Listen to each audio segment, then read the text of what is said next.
Pode ir já? Pode ir? Tranquilo? Boa noite, Ceni. Tá ligado aqui? Tá ligado? Boa noite, Ceni. Há semanas atrás, quando você foi questionado sobre o desempenho do Caule, você disse que é um jogador importante, que faria o diferente, que você manteria o jogador no time. E eu tenho notado que o jogador tem caído de rendimento, né? E hoje eu acho que ele não fez um bom jogo. 2 derrotas em casa. O último jogo desse primeiro turno simbólico fora de Salvador. Você acha que você precisa dar um sangue novo na equipe titular, fazer algumas mudanças, já que parece que o rendimento da equipe está caindo? Boa noite, a gente... Meu, tá ligado aqui? Tá. Boa noite, a gente lamenta novamente o resultado, principalmente na Fonte Nova, com tanta gente vindo nos apoiar. É a primeira vez na temporada que a gente, infelizmente, perde 2 jogos consecutivos em 42 que com esse time, exceto o que o Sub-20 jogou no início do ano e mais aquele jogo contra o Botafogo. O Cauli continua sendo importante. Será importante até o fim da temporada para a gente. Realmente eu acho que ele fez um jogo abaixo do normal hoje. Eu acho que o time todo, na verdade, jogou um pouco abaixo tecnicamente do que a gente costumeiramente joga. Mesmo assim, nós cedemos poucas oportunidades para o Corinthians. Infelizmente, cedemos um contra-ataque onde não conseguimos finalizar, perdemos essa bola e tomamos esse contra-ataque. Estávamos um pouquinho mal posicionados nesse momento. Não jogamos 20 bons minutos no começo do jogo e depois o time caiu e voltou a jogar nos últimos 15, 20 minutos, novamente pressionando o Corinthians. Mas repito, um elenco enxuto que a gente precisa de todas as peças, especialmente do Cauli. Eu tenho certeza que não com críticas, eu acho que até, logicamente, o torcedor vai aplaudir, isso é do jogo. Mas nós sempre vamos precisar dele dentro do elenco que nós montamos esse ano. Ele é uma peça, assim como tantas outras, fundamentais. Boa noite, Rogério. A pergunta é justamente sobre o sistema defensivo. Sim. A gente sabe que Arias é titular, Copa América, vice-campeão, um ótimo jogo, mas só treinou 2 dias. Aí eu pergunto, por que a escolha? Ao meu ver, Gilberto vinha jogando muito bem. E também o Vitor Cuesta na zaga. Bom, o Vitor Cuesta eu vejo como um substituto natural no caso de não jogar um zagueiro. Acho que é um jogador que tem boa construção. Nós tomamos um gol de contra-ataque hoje. Não oferecemos tantas oportunidades assim para a equipe do Corinthians. Mais se defendeu até do que atacou, defendeu e contra-atacou. E o Arias deu uma entrevista, inclusive, para vocês. Acho que para vocês não, no clube que chegou até vocês, né?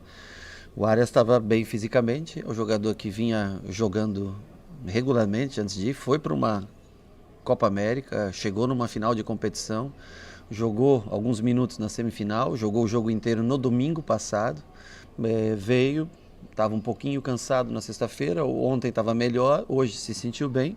E aí é uma opção nossa de jogar, escolher ele para iniciar o jogo. Achei que no final ele pesou um pouquinho para ele, realmente. E aí nós colocamos o Gilberto, uma substituição natural na função dele. Boa noite, Rogério. No finalzinho do jogo ali, o Bahia chegou a pressionar, né? Colocou 2 bolas na trave. Eu queria saber de você sobre a bola parada ofensiva do Bahia, né? Uma dessas bolas, né, foi cobrança de escanteio, a cabeçada ali que bateu no travessão, quase entra. Se você percebe que falta um pouco dessa, digamos, dessa qualidade, né, na bola parada ofensiva do Bahia, como é que você vê isso? Como é que você tem treinado isso junto com a sua comissão técnica? A gente treina o Charles, fica mais encarregado dessa bola parada ofensiva. Eu acho que a bola que você resulta na trave é o escanteio do Depena, né? É um jogador que bate bem na bola. Talvez Depena e Biel sejam os 2 melhores cobradores, destro e canhoto. Ora o Juba faz essa cobrança, ora Cauli faz. Realmente o nosso time não é um time assim que consegue, não é um time tão alto, a primeira coisa, né? Não consegue agredir tanto o adversário em bola parada.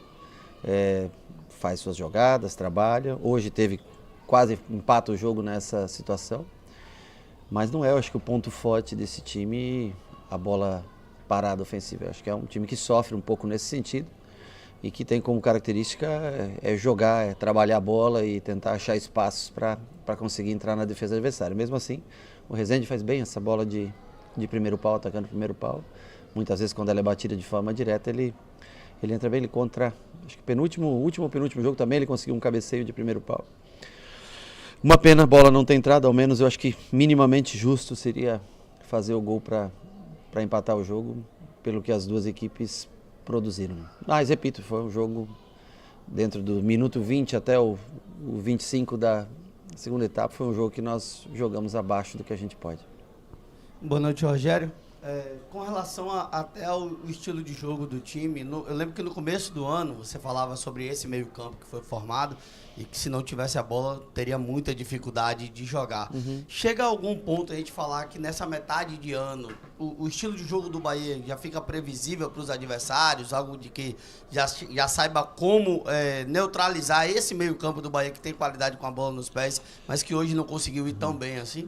Eu acho que não. Eu acho que, como eu falo, né? Se você for analisar, eu não sei quanto exatamente de posse, mas acredito que nós tivemos 2/3 de posse, um pouco menos de 2/3 de posse, né?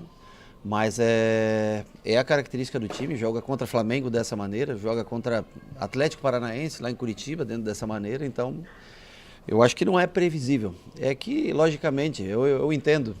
Quando não faz o gol, quando não ganha o jogo, é natural que a gente tente encontrar mais coisas do que o normal. Assim como quando ganha, também as pessoas valorizam até mais o trabalho da gente, às vezes até supervalorizam o trabalho da gente, né? Eu penso o seguinte, nós perdemos esses 2 jogos e a responsabilidade ela é toda minha, né? Mas assim como também é minha, estar onde nós estamos, porque senão é uma coisa injusta, né? Então assim, eu acho que nós temos que voltar a vencer e nós podemos vencer fora de casa, nós já mostramos isso contra o Atlético Paranaense, nós vamos ter que encontrar maneiras para vencer.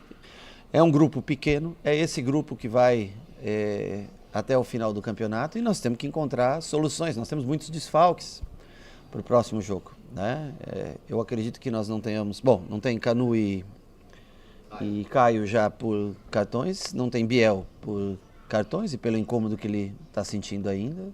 E nós devemos ter mais uns 2 ou 3 jogadores fora. Então nós vamos sofrer. Mas eu repito, eu sei que o torcedor fica chateado, fica triste. Nós também estamos tristes. Nós queríamos entregar. E eu acho que nós tínhamos mais time para vencer esse jogo. Mas nós não conseguimos. Precisamos readquirir confiança. Principalmente no último terço, atacar mais o espaço no final. Nós trocamos muita bola hoje, não conseguimos achar esse passe final, né? As melhores oportunidades foram praticamente nos últimos 10, 15 minutos, que foi quando pressionou e teve cruzamentos e cabeceio do Tassiano, cabeceio do Rezende, finalização do Caio, né, que deu na trave, enfim. Tivemos um controle, uma pressão maior sobre o adversário. Mas nós temos que... Cara, eu acho que nós não podemos baixar a cabeça pelo fato de ter 2 derrotas que são pesadas realmente, mas nós temos que seguir, temos que continuar, nós temos 20 rodadas ainda e nós temos que tentar melhorar o nível de jogo do que a gente vem apresentando nesses últimos 2 jogos. Boa noite, professor. O senhor fala um pouco de elenco curto. De quê? Elenco curto. Não, eu falei elenco enxuto, né? Enxuto. Curto, é verdade. A gente vive falando que um campeonato como o brasileiro, a gente tem que ter variações táticas. O senhor já mostrou isso quando tinha o Oscar, Biel, Ademir, fazendo essas mudanças. Hoje o senhor não tem mais essas peças, porque algumas delas saíram e outras estão fora. Pretende utilizar alguém da base para poder ter novamente essa variação de jogo? E se sim, para quando? Porque o torcedor ansioso, ele gostaria de saber disso. Bom, eu acho que o que mudou bastante nos últimos jogos, o Oscar era a nossa, que poderia entrar como uma referência, infelizmente o clube que era dono dos seus direitos pediu a devolução do jogador. O Biel, quando, por exemplo, o Cauli às vezes não está tão bem num dia, é o cara que entra para nos dar essa referência. Ele estava lesionado e tomou o cartão, até numa emergência, mas no caso não era pesado, um jogo muito pesado, acho que para ele entrar. Então, assim, a gente pede um pouquinho as opções nesse momento, né? E nós estamos tentando através de contratação, através de recuperação dos jogadores, do próprio Biel, que eu espero que nesse jogo ele não vai estar, né? Mas no jogo contra o Inter que ele esteja à disposição, para que a gente tenha uma opção ou outra. Nós não temos esse jogador de referência que entrava e que não...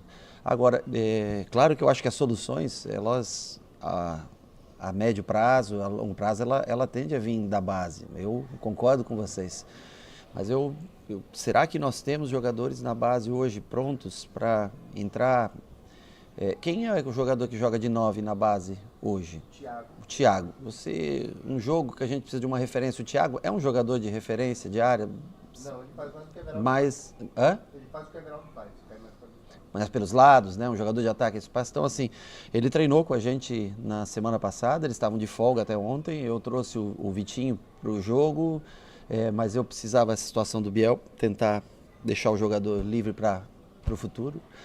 Eu não tenho, assim, a convicção que eles estejam prontos no dia de hoje vendo os treinamentos. Com todo o respeito, e gosto muito desses meninos, são todos ótimos, é um trabalho muito bacana que é feito lá dentro, acho que está sendo investimento feito em categorias de base e tudo, né? Mas hoje eu não vejo um jogador de base pronto para ser titular ou para, né, dos que estejam à disposição para fazer. Nós estamos tentando realmente. É uma pena a gente ter perdido 2 jogadores de ataque. No outro jogo nós não tínhamos o Everaldo também, teve um jogo agora atrás que nós não tínhamos, né? Nós estamos tentando se ajustar. Cuiabá, né? Boa noite, Rogério. Eu queria falar um pouco ainda sobre a questão do Cauli. Me perdoe agora, eu não vou conseguir lembrar qual foi o jogo anterior, mas hoje é novamente um misto de aplausos com vaias. O torcedor, ele acredita muito que blindar o jogador é colocar o jogador no banco, é deixar o jogador um pouco fora para ele poder reorganizar, poder reenergizar e voltar melhor. Para o treinador que sabe que tem um jogador muito diferente como o Cauli você precisa buscar alternativas e formas para fazer com que o Cauli seja blindado mais dentro da equipe, para ele continuar colaborando com a equipe. Quão desafiador é buscar estruturas para poder fugir do comum, fugir do normal, para deixar um jogador desse nível à vontade e para fazer com que ele se sinta bem mentalmente para conseguir performar bem? Bom, eu sempre fui muito fã dos grandes jogadores, dos talentosos, excepcionalmente, que são caras que tentam fazer alguma coisa dentro do jogo. Eu entendo até a pressão que o Cauli sofre, mas se ele estiver cansado, se for uma situação física de desgaste, né, e nós tivermos uma outra peça para fazer uma função como a dele, nós vamos utilizar, claro, sem dúvida nenhuma. O Cauli já começou o jogo vindo do banco, poucas vezes, algumas vezes, mas já começou. Ele é um jogador importante. Nós temos que tentar sempre preservá-lo, logicamente, de críticas, mas eu acho que ele é um jogador que tem capacidade mental, principalmente, força mental, para... Vocês lembram quando o Cauli voltou? Quando eu cheguei aqui, o Cauli estava machucado há 10 meses atrás, né? E aí nós fomos jogar o jogo contra o Goiás, vocês lembram desse jogo? Provavelmente o Cauli jogou com, 50% da capacidade dele. E foi decisivo naquele jogo, vocês lembram, né? Então, assim, ele continua sendo esse jogador decisivo. Hoje ele não foi tão bem, mas eu digo para você, boa parte do time jogou abaixo do normal. E ele é um jogador importantíssimo para a gente. Ele pode ficar um jogo fora, sequência de jogos, claro que pode, como o Everton ficou, como todos aí saíram, a maioria, né, começou um ou outro jogo no banco. Mas ele é uma figura, eu acho que importante para a gente, sim. Rogério, boa noite. Você citou um ponto que eu até lhe perguntaria, você gosta de antecipar às vezes, Desculpa, né? Não entendi. Você citou um ponto que eu até lhe perguntaria, mas você antecipa sempre as nossas perguntas às vezes. Não, mas é no bom sentido.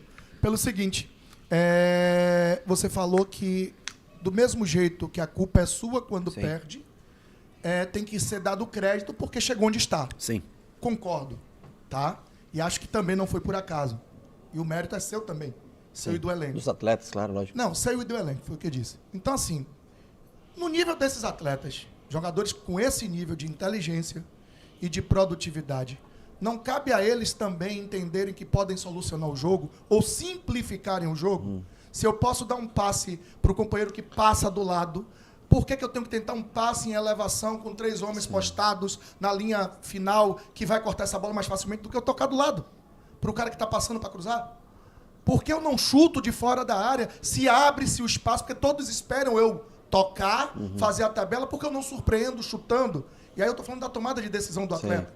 A gente não está falando de um jogador, como a gente diz no futebol, você jogou muito, de um jogador cabaço. A gente está falando de um Everton Ribeiro, de um Cauli, de um Caio, de um Jean, de jogadores que têm know-how para isso, para decidirem, tomarem uma decisão. E por vezes a gente percebe, além da hesitação na tomada de decisão, a pior escolha. E aí o time não chuta de fora da área, mesmo esse jogo se apresentando para eles. E a gente entende as características. Mas por que não fazer? Você entende que essa baixa de produção dessas peças preponderantes tem prejudicado o coletivo, que foi forte durante muito tempo, com aquele jogo bonito, vistoso, de troca de passes, de intensidade. Isso acabou caindo e prejudicando principalmente com os 2 resultados negativos? Eu acho assim que você sempre tem um padrão de jogo. E você segue um padrão de combinações de passe, por onde sair, por onde chegar. E logicamente que existe um momento, aquele último terço, da decisão final, né, do jogador. Assim como achar um grande passe, como fazer uma finalização. Quando você está no meio de um jogo e no cansaço, às vezes você toma uma decisão equivocada. Por exemplo, hoje o Caio forçou umas 4 ou 5 bolas longas por cima, desnecessárias, né? Mas às vezes o jogador ele nunca faz, ele acha que ele está tomando a melhor decisão, tá entendendo? E nem sempre você tem a felicidade de estar num dia onde você faça as melhores escolhas, né? Eu acho assim, esse time, principalmente o setor de meio campo, ele foi repetido. No começo do ano nós fizemos o importante para chegar bem no Brasileiro, foi o que eu sempre frisei para vocês. E agora ele vem jogando mais jogos de maneira consecutiva, né? O que faz ele cansar um pouco mais. Eu acho que até prejudica um pouco isso nas tomadas, nas decisões finais do que fazer.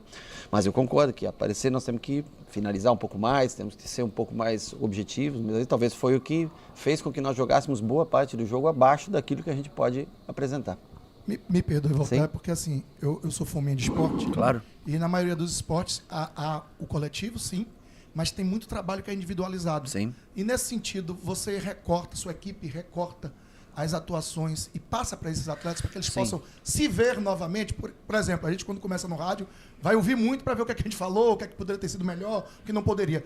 Isso é feito com seus atletas? Sim, não só é feito, como a gente mostra todas as jogadas onde a decisão é correta, onde nós deveríamos ter tomado outro tipo de decisão. Como no gol, por exemplo, se você perceber, nós tomamos o gol, nós estávamos num 3v3 atrás. E o Caio se desloca para pensar em receber esse passe, abre mão do treino. Nós perdemos a bola com o Everton e toma o contra-ataque. Ainda tem o Juba que chega, não alcança a bola, né? Toma o corte para dentro, que um gol parecido com... Não. Também, mas contra o gol do Estevão. É muito parecido com o gol do Estevão, quer dizer, já aparenta que o corte é para ali.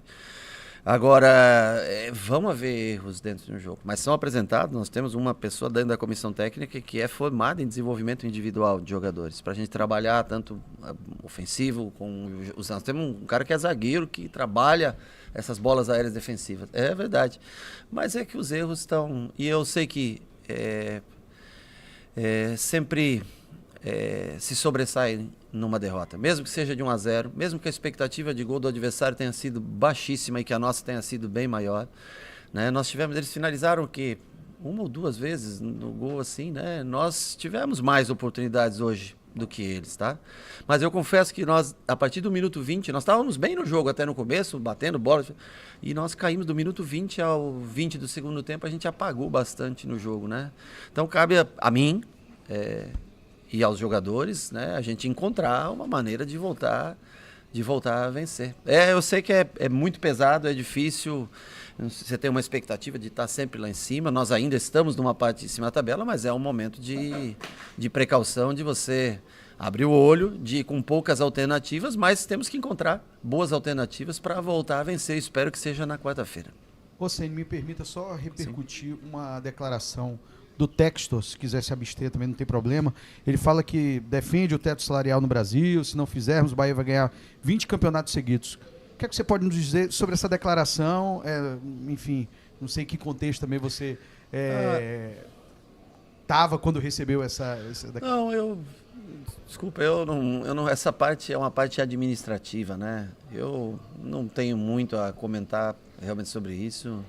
Eu acho que tem equipes com um orçamento dobrado do Bahia. O próprio Botafogo é uma equipe que contratou belos jogadores, né? Luiz Henrique aí fazendo ontem o gol que deu os 3 pontos, por, 20 milhões de euros, 20 milhões de não sei o que.